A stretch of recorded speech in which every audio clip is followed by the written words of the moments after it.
ओम युवा भारत हासी में आपका स्वागत है। चैनल को सब्सक्राइब कर बेल आइकन पर क्लिक करें। विषये स्वसप्तः दाता समः सत्यपरः क्षमावान् आप्तोपसेवी च भवत्यरोगः।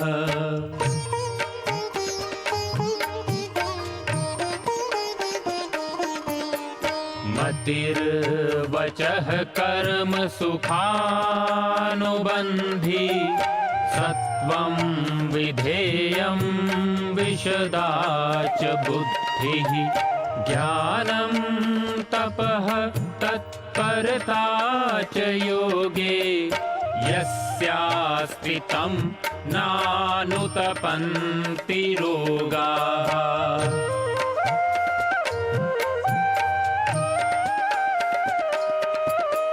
योगेन चित्तस्य पदेन वाचां मलं शरीरस्य च वैदिकेन योपाकरोतं प्रवरं मुनीनां पतञ्जलिं प्राञ्जलिरानतोऽस्मि पतञ्जलिं प्राञ्जलिरानतोऽस्मि पतञ्जलिं प्राञ्जलिरानतोऽस्मि।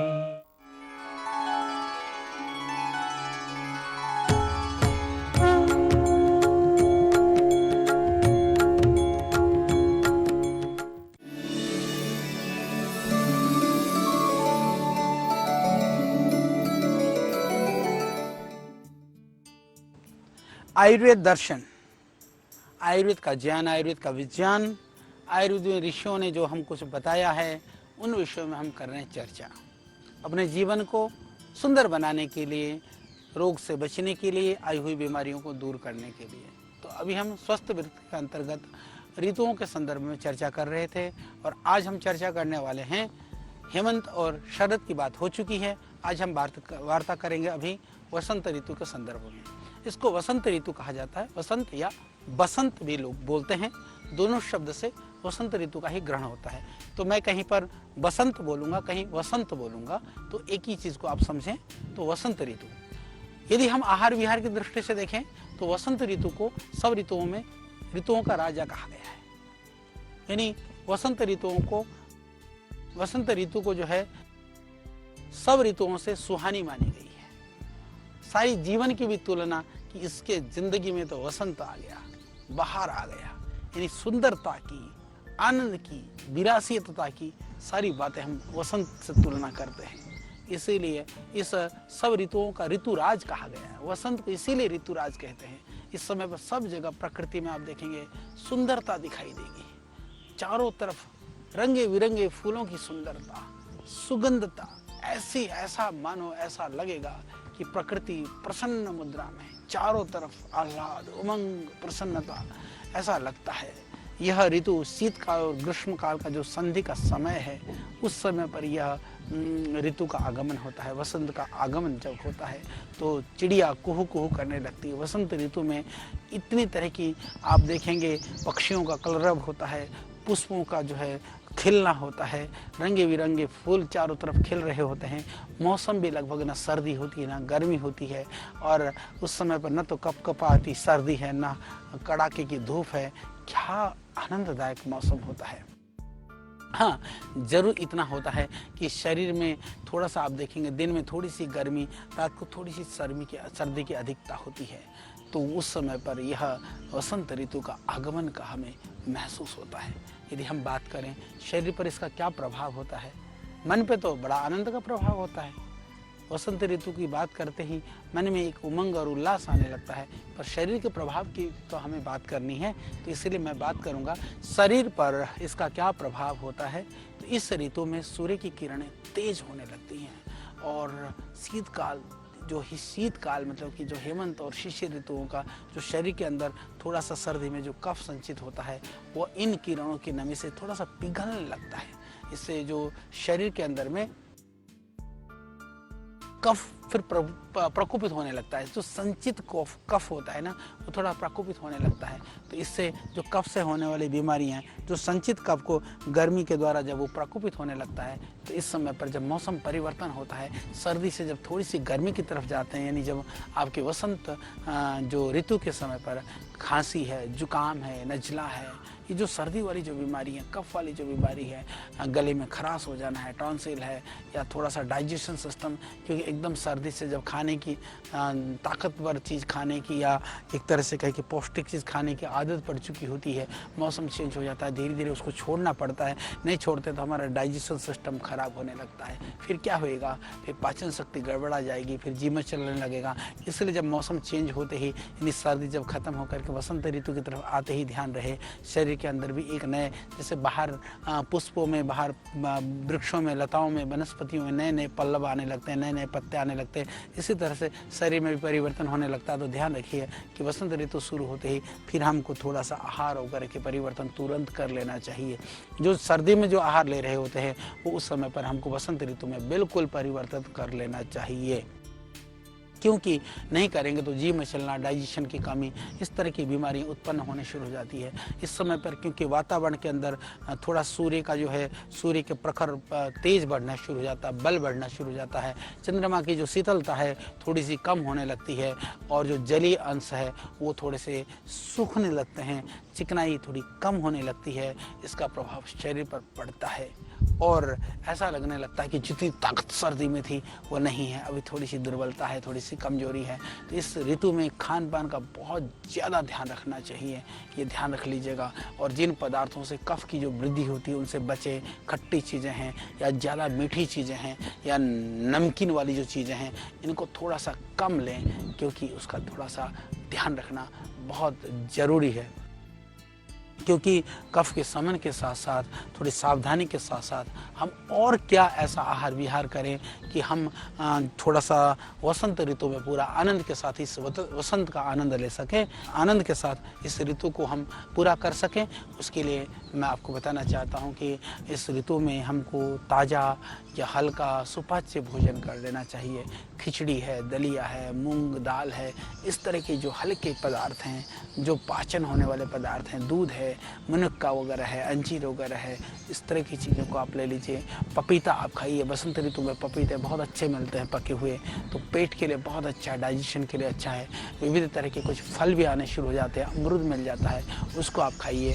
ये ध्यान रख लेना, ज़्यादा कड़वी चीज़ हैं या तीक्ष्ण चीज़ हैं, कड़वी रस वाले हैं या मिर्च मसाले हैं या कषाय चीज़ें, इनका भी सेवन थोड़ा सा कर सकते हैं इस ऋतु में।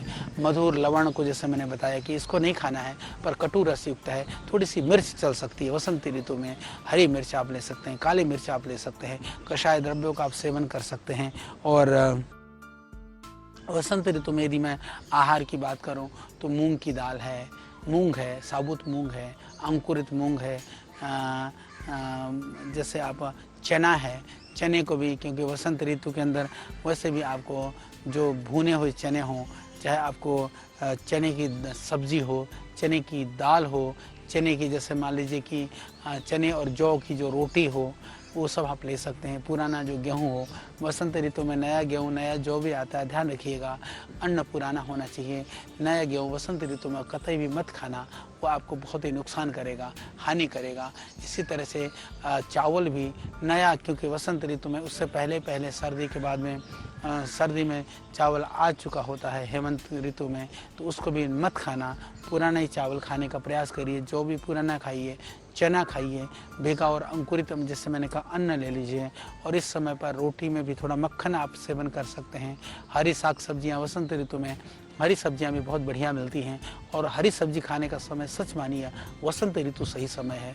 वर्षा ऋतु में शाक जो है उसमें कीड़े वगैरह भी होते हैं, उसके अंदर जो है किसी तरह के दूसरे कीड़ों का लार्वा वगैरह भी रहता है। तो जो वर्षा ऋतु के अंदर शाक का सेवन हानिकारक माना गया है। तो हरी सब्जियां खाने का सही समय भी, अब मूली वगैरह भी देखें आप, वसंत ऋतु में इतनी बढ़िया आती है दूसरी सब्जियां भी बड़ी फ्रेश सब्जियां आती हैं, तो उस समय पर हरी साग सब्जियां खाइए, उनका जूस पीजिए, उनका सूप पीजिए, सरसों का तेल डाल करके, जैसे कहते हैं ना, सरसों का तेल वगैरह से सब्जियां पकाइए।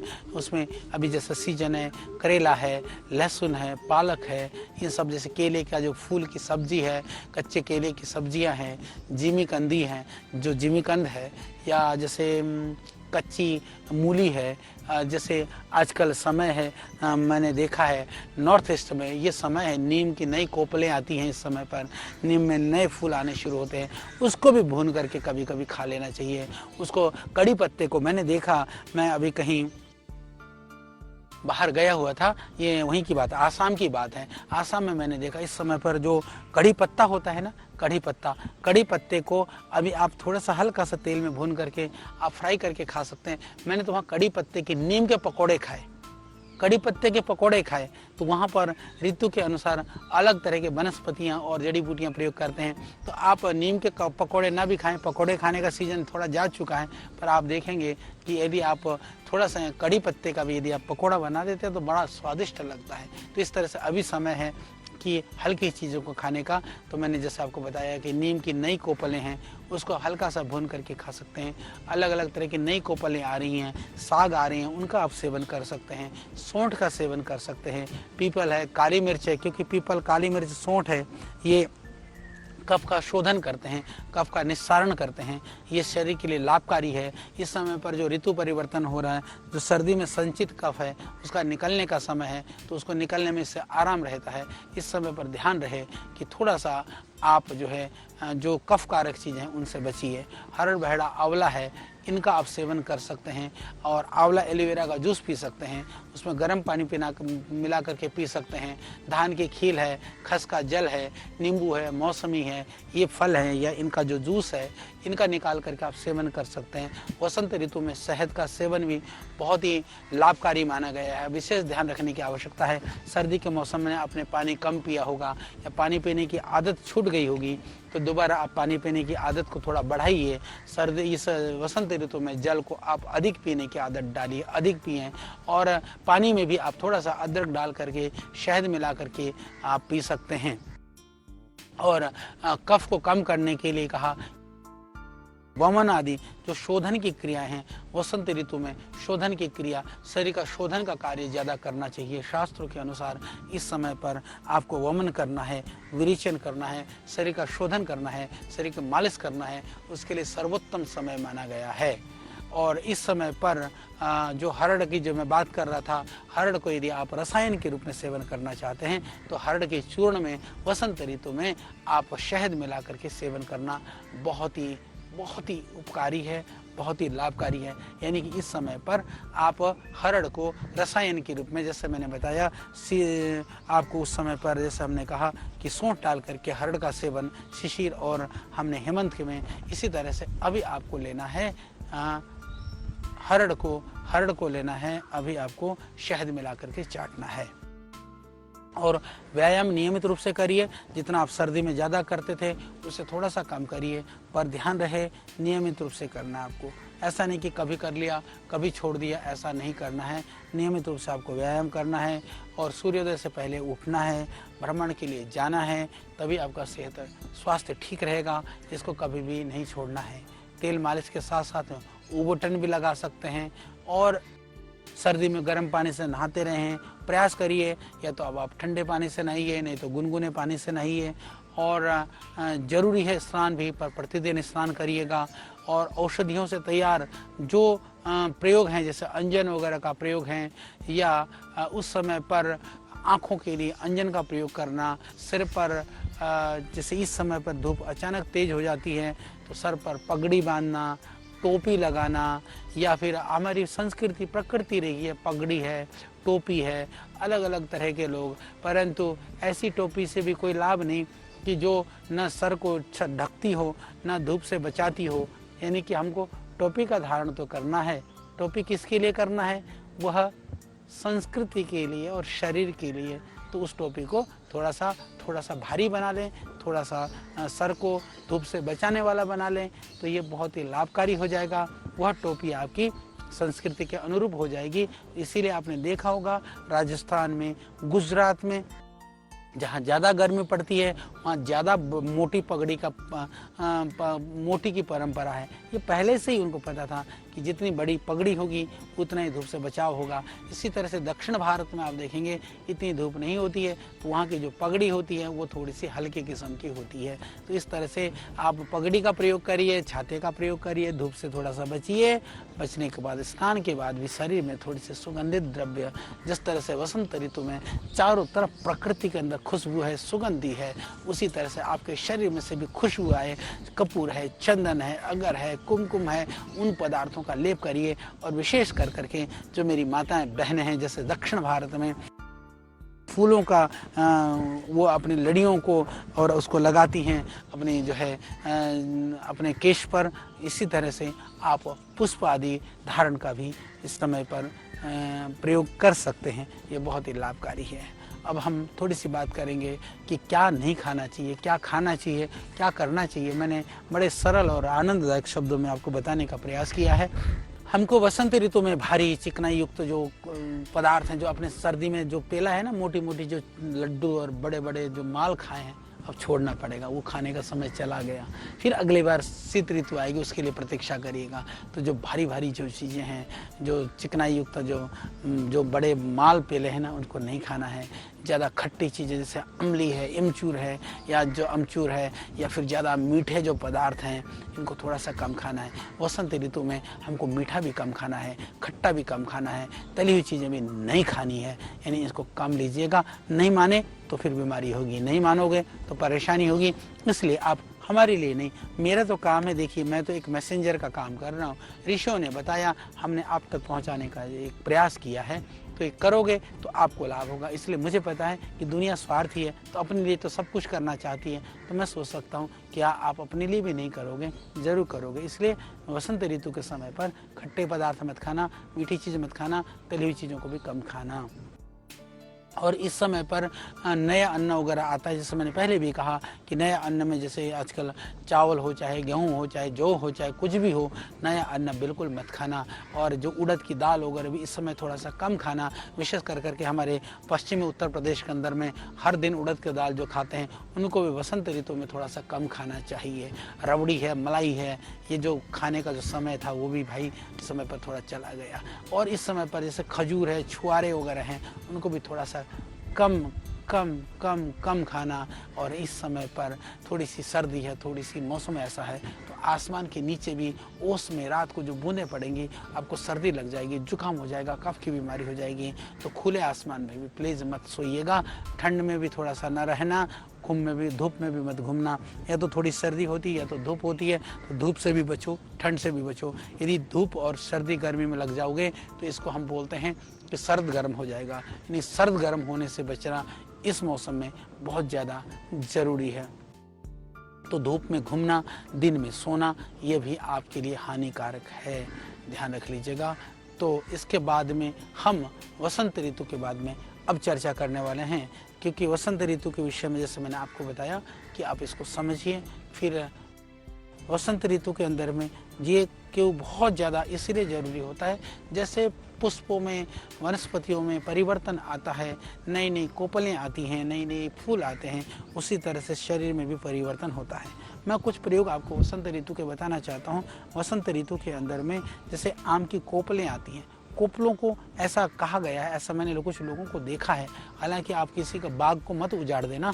जा कर के आम के परागों को यदि आप हाथों से रगड़ते हैं, कुछ दिन लगातार इस क्रिया को करते हैं, 10, 15, 20 मिनट करते हैं, तो ऐसा माना गया है कि वो पूरे साल भर, कई साल तक, जो किसी को बिच्छू डंक मार दें तो बिच्छू मारे हुए को यदि हाथ फेर देते हैं तो इतनी उसके अंदर औषधीय गुण आ जाता है कि उसको बिच्छू का डंक का दर्द खत्म हो जाता है।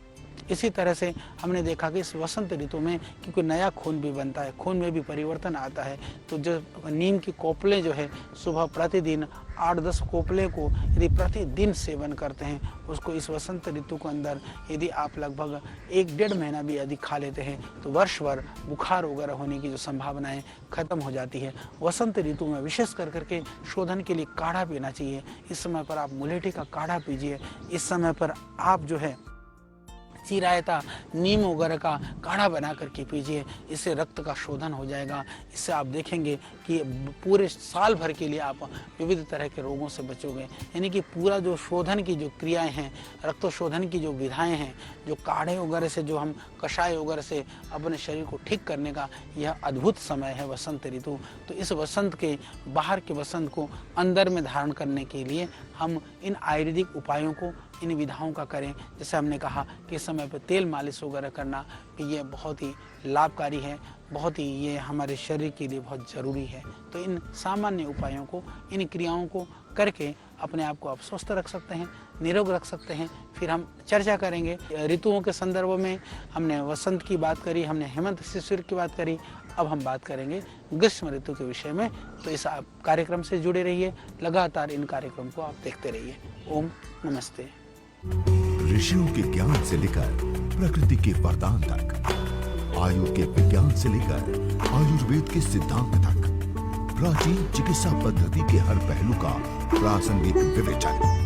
ऋषिकल श्रद्धेय आचार्य बालकृष्ण जी द्वारा सरल भाषा में स्वरचित सृजन, हिंदी, अंग्रेजी सहित विश्व के 70 से अधिक भाषाओं में लाखों की संख्या में प्रकाशित बेस्ट सेलर अद्वितीय ग्रंथ आयुर्वेद सिद्धांत।